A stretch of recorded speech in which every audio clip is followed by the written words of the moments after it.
자, 이 얘기부터 하겠습니다. 제가 가게를 정리하기 전에 포르투갈 여대생 대여섯 명이 저희 가게를 방문한 적이 있었습니다. 한강을 너무 좋아한다. 그래서 한국을 여행하기로 결심했고, 한국에 여행 온 김에 저희 가게를 방문해서 그분들하고 한 두세 시간 정도 문학에 대한 대화를 나눴습니다. 그때 당연히 제가 그분들한테 질문을 했겠죠. 당신들이 포르투갈 사람들이고 문학을 굉장히 좋아하는 사람들이고 한강 작가님 때문에 한국 여행까지 할 정도로 그렇게 문학에 관심이 깊은 사람들이라면 나에게 포르투갈의 가장 위대한 작가 한 명을 추천해 달라. 그 질문을 할 때 제 머릿속에는 페르난도 페소아가 있었겠죠. 그랬는데 그분들이 대여섯 명이 이구동성으로 동시에 주제 사람하고를 얘기하더라.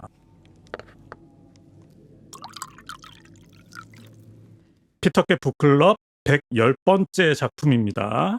오늘 소개할 작품은 1998년 노벨 문학상을 수상한 포르투갈 작가인 주제 사라마구의 눈먼 자들의 도시입니다. 자, 신호가 바뀌기를 기다리고 있던 한 운전자가 갑자기 눈이 보이지 않게 되었습니다. 이 남자를 돕기 위해서 다른 남자가 나타나서 그 남자가 대신 운전을 해주는 덕분에 이 남자는 무사히 집에 갈 수 있었고, 그래서 퇴근하고 돌아온 아내와 함께 안과 병원을 찾게 됩니다. 이 남자의 증상은 이랬죠. 마치 우유 바다에 빠진 것처럼 모든 게 희뿌옇게 보이는 그런 상태였습니다. 그런데 병원에서 검사를 해보니까 눈에는 전혀 문제가 없었던 거죠. 그런데 이어서 그 남자의 아내와 그리고 그 남자를 진찰했던 의사, 그리고 당시 안과병원에서 진료를 기다리던 사람들이 차례차례로 눈이 멀기 시작합니다. 그리고 처음에 그 남자를 도와주고 나서 그 남자의 자동차를 훔쳐갔던 그 남자마저도 눈이 멀게 되죠. 결국 정부 당국은 그들을 지금은 사용하지 않는 오래된 정신병원에 격리하기로 결정하게 되고, 그때 의사의 아내는 자신은 눈이 멀지 않았지만 하지만 남편을 지키기 위해서 눈이 먼 척하고 남편과 함께 같이 수용소로 가게 됩니다. 그런데 이 증상이 그냥 같은 공간에 있는 것만으로도 전염이 되는 그런 증상이었기 때문에 이 수용소에 갇힌 사람들은 정상적인 사람들과 접촉을 할 수가 없었던 거죠. 그래서 그들만이 수용소에 갇혀 있는 상태에서 그 밖에서는 군인들이 울타리를 지키고 있었고 총을 들고, 그리고 하루에 3번씩 도시락을 제공할 뿐이었습니다. 그리고 그 군인들은 그 안에서 벌어지는 어떤 일에도 간섭하지 않겠다라고 선언을 하죠. 자, 결국 그렇다면 그 수용소 안은 눈먼 사람들끼리만의 힘으로 모든 것을 해결해야 하는 그런 상태에 놓이게 됩니다. 그런 상태에서 첫 번째로 먼저 문제가 된 것은 위생 문제였겠죠. 그러니까 눈이 먼 상태에서 화장실을 제대로 찾기도 힘들었을 뿐더러 건물도 낡았기 때문에 화장실은 금방 이상하게 변했을 거고, 결국 나중에는 사람들이 어차피 보는 사람이 없으니까 그냥 복도에서 볼일을 보고 그리고 그걸 밟고 다니는 그런 상태가 돼버린 거죠. 그런데 의사의 아내는 눈이 멀쩡하니까 그 모든 것을 눈을 똑바로 뜨고 지켜보고 있었지만 자기 혼자 나서서 그 문제를 감당하기에는 너무 벅찬 상황이었기 때문에 모른 척했던 거죠. 만약에 그 자리에서 나는 눈이 보인다라고 얘기를 하면 그 눈이 보이지 않는 200명이 넘는 사람들의 모든 수발을 다 들어야 되는 상황이었기 때문에 의사의 아내는 두려워서 뻔히 그런 더러운 상황을 보면서도 모른 척하고 있을 수밖에 없었습니다. 자, 그러다가 이제는 폭력이 시작됩니다. 어느 날 폭력배들이 그들에게 배급된 식사를 독점하기 시작해요. 돈을 주지 않으면 너희들에게 식사를 나눠주지 않겠다. 결국은 이제 20명 가까운 폭력배들이 식사를 독점하고 돈을 내놔라 하는 상황에서 사람들은 먼저 돈을 걷어다 주죠. 귀중품이나 이런 것들. 그렇게 어느 정도 상황이 정리되어 가나 싶었는데, 그러다가 이제 폭력배들은 여자를 요구하기 시작합니다. 결국 이제 병실별로 돌아가면서 여자들을 보내라. 네, 이런 성적인 폭력이 시작된 거죠. 그래서 결국 이것을 지켜보다 못해 마침내 의사의 아내는 가위를 들고 그곳에 찾아가서 폭력배의 두목의 목을 가위로 찔러서 죽입니다. 의사의 아내의 행동이 시작된 거죠. 그리고 나서 얼마 있다가 그 폭력배들에게 성폭행을 당한 다른 어떤 여자가 건물에 불을 지르죠. 결국은 그래서 여자는 자기하고 가까운 일행들 6명을 데리고 그 건물을 탈출하는데, 알고 보니까 건물을 지키던 군인들이 다 사라져 버린 거예요.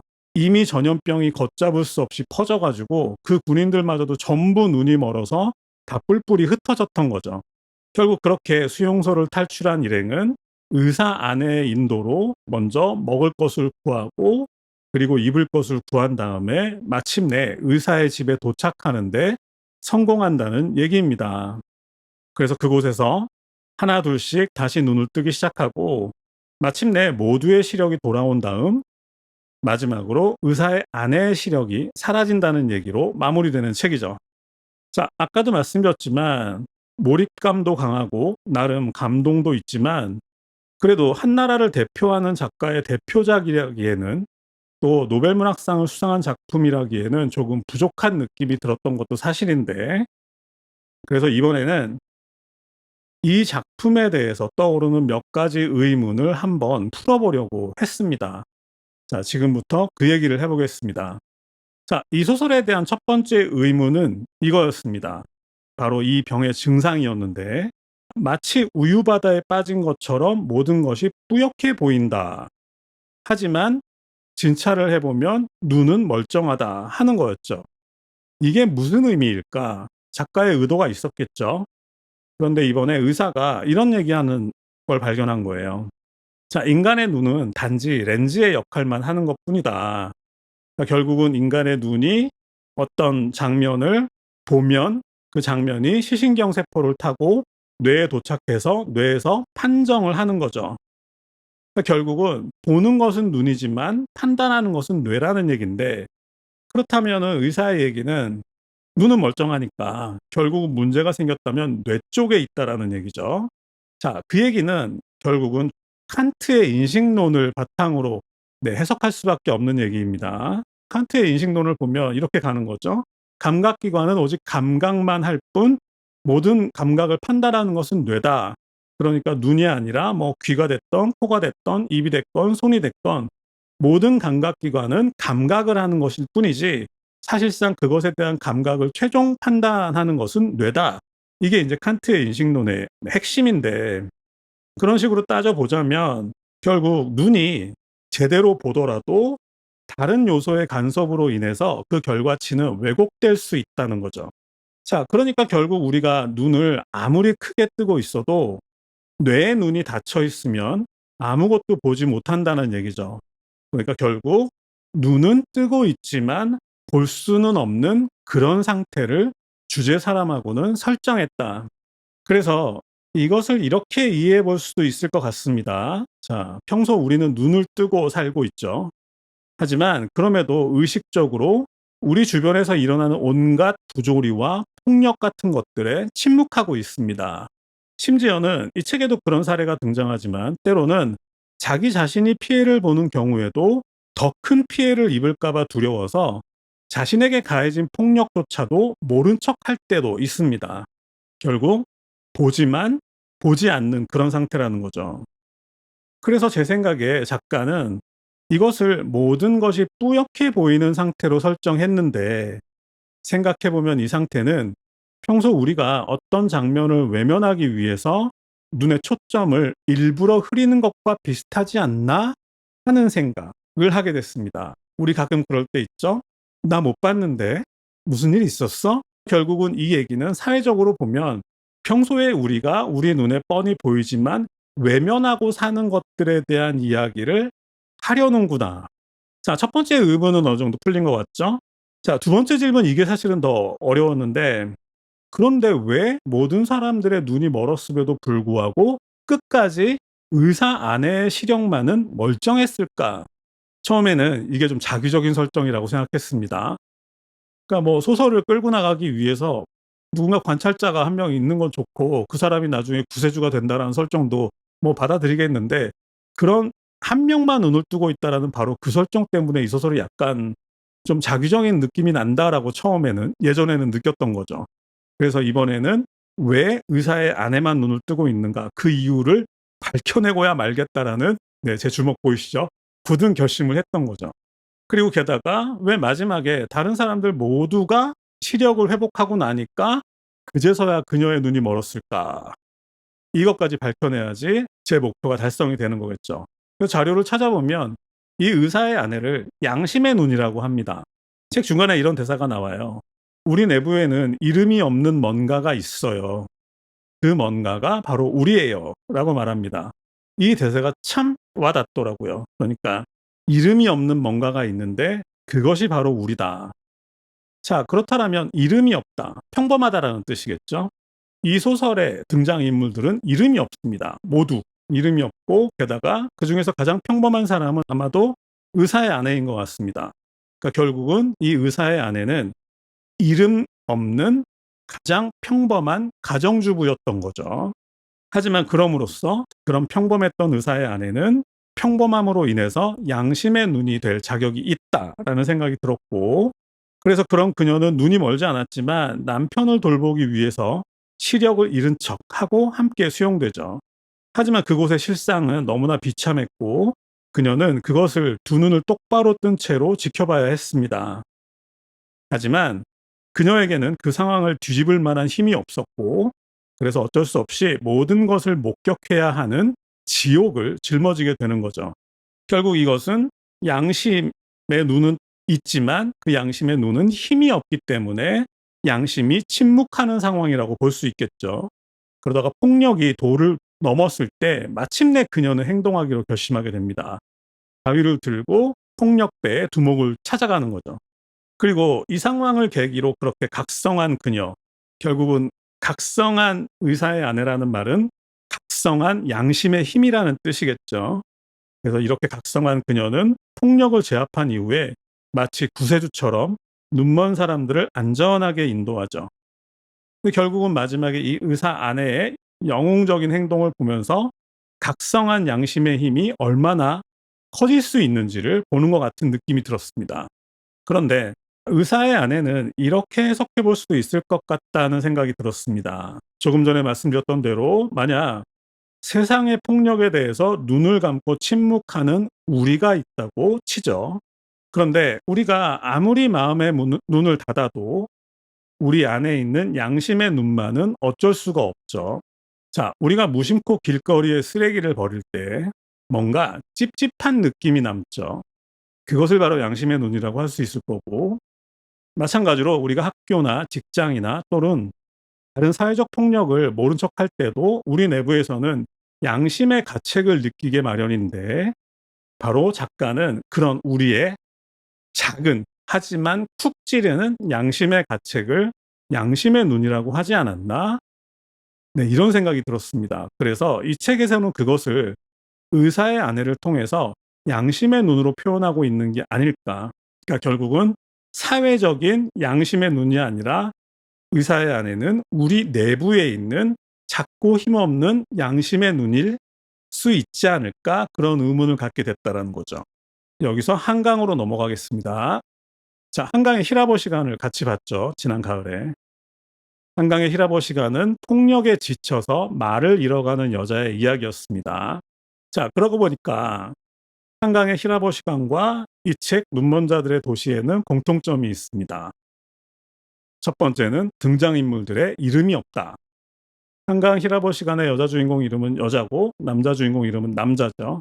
여기서도 의사의 아내, 선글라스를 낀 여자, 안대를 한 노인, 이런 식으로 나갔죠. 자, 두 작품 모두 등장인물의 이름이 없다. 그리고 더 중요한 건 히라보 시간의 주인공이나 이 소설의 의사의 아내 모두 힘이 없다는 공통점이 있구나. 그러니까 결국 그 모든 비참하고 추악한 폭력적인 상황을 지켜보고 있으면서도 두려움 때문에 나서지 못한다라는 공통점이 있구나라는 생각이 들었습니다. 하지만 이 소설에서 마침내 의사의 아내는 가위를 들고 깡패 두목의 목을 찌르는데 성공합니다. 그리고 이어서 마치 이스라엘 민족을 이끌고 이집트를 탈출하는 모세처럼 그녀는 6명의 다른 일행을 이끌고 마침내 그녀의 집에 도착하는 데 성공합니다. 다시 한강 얘기를 해보겠습니다. 한강 소설에서도 평범하고 힘없는 사람들이 거대한 일을 성취해내는 이야기들이 자주 등장하죠. 예를 들어서 자신의 죽음을 통해서 미래에 많은 사람들을 깨어나게 했던 한 소년이 있었죠. 소년이 온다의 동호입니다. 이 소설에서도 바로 그런 작은 양심의 힘이 결국 엄청난 일을 해내는 그런 서사를 만들어내는 거죠. 자, 그래서 그 의사의 아내의 인도를 통해서 몇 달 만에 자기들 집으로 돌아오게 되는데, 다른 모든 집들이 대부분 다 약탈을 당한 상태였지만 그 의사의 집은 다행히 그 어떤 침입도 받지 않은 상태였다고 합니다. 바로 여기서부터 감동적인 이야기가 시작되죠. 의사의 아내는 먼저 사람들에게 온갖 오물이 잔뜩 묻은 신발부터 벗게 하고, 그리고 그들이 지금까지 입고 있던 더러운 옷도 모두 벗게 하고, 자기의 옷장에서 깨끗한 옷을 가져다 주죠. 그리고 그런 상태에서 그들은 저녁 식사를 시작하는데, 다행히도 의사의 집에는 깨끗한 물이 한 통 남아 있었어요. 그래서 그것을 가장 좋은 물잔에다가 나누어서 이제 마시는 장면이 나오죠. 자, 여기서부터 뭔가 어떤 의식이 시작됐다라는 느낌이 들죠. 예를 들자면 이런 것들은 무언가를 깨끗하게 정화하는 정화의식이 시작되었다라는 느낌이 듭니다. 자, 그리고 이어서 아침부터 폭우가 쏟아지는 장면이 등장하는데요. 그때 세 여자가 함께 발코니에 나가서 먼저 더러워진 신발과 옷을 세탁하고, 그리고 비누를 칠을 해서 깨끗하게 목욕을 합니다. 목욕을 끝난 다음에 당연히 온몸에서 비누 냄새가 풍겼겠죠. 그런데 이 소설에서 풍기는 비누 냄새는 유난히 청결하게 느껴지는 거죠.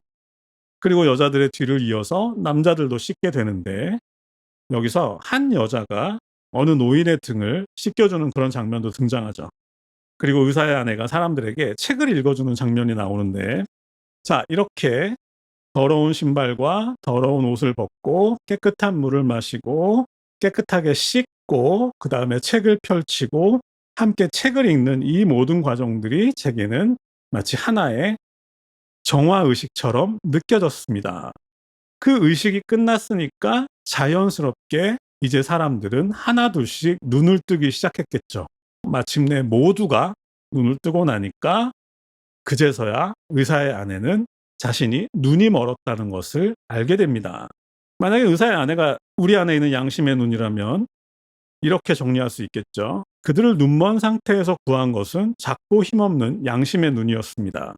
하지만 일단 눈을 뜬 양심은 생각보다 더 대단한 일을 해낸 거죠. 그리고 그 양심의 힘은 마침내 모든 것을 제자리로 돌려놓고 정화의식을 통해서 모두의 눈을 뜨게 한 다음에, 그리고 이제는 편안하게 눈을 감을 수 있게 되었겠죠. 그러면 왜 하필 마지막 장면에서 의사의 아내가 눈이 멀었을까? 이게 마지막 질문이 될 텐데, 지금까지 못 볼 걸 너무 많이 봤잖아요. 정말 심한 것들을 많이 봤고, 그러니까 그 약한 사람이 그걸 견디느라 얼마나 힘들었겠습니까? 그런데 이제는 더 이상 보지 않아도 괜찮을 것 같다는 거죠. 왜냐하면 지금까지는 모두가 눈이 멀었고 혼자만 눈을 떴잖아요. 그래서 자기 혼자 모두를 보살펴야 했지만, 이제부터는 모두가 눈을 떴고 자기만 눈이 보이지 않게 되었기 때문에 이제 그녀는 모두의 보살핌을 받을 수 있게 된 거죠. 그리고 이걸 만약에 양심의 눈, 우리 안에 있는 양심의 눈이라고 해석을 하더라도 말이 되죠. 왜냐하면 양심의 눈을 통해서 우리의 의식 자체가 막혀있던 뇌가 뚫려버렸기 때문에 이제는 양심의 눈이 우리를 끌고 갈 필요가 없는 거죠. 조용히 쉬면 되는 거죠. 그리고 저는 이번에 보면서 히라버 시간의 여자나 소년이 온다의 동호 생각이 많이 났습니다. 그러면서 양심의 눈이라는 것에 대해서 다시 한번 생각해 보게 되었습니다. 작고 힘없고 평소에는 양심의 눈이라는 게 내 안에 있는지 없는지도 잘 모를 정도이지만, 하지만 그 힘은 생각보다 크다. 오늘 소개는 여기까지 하겠습니다. 감사합니다.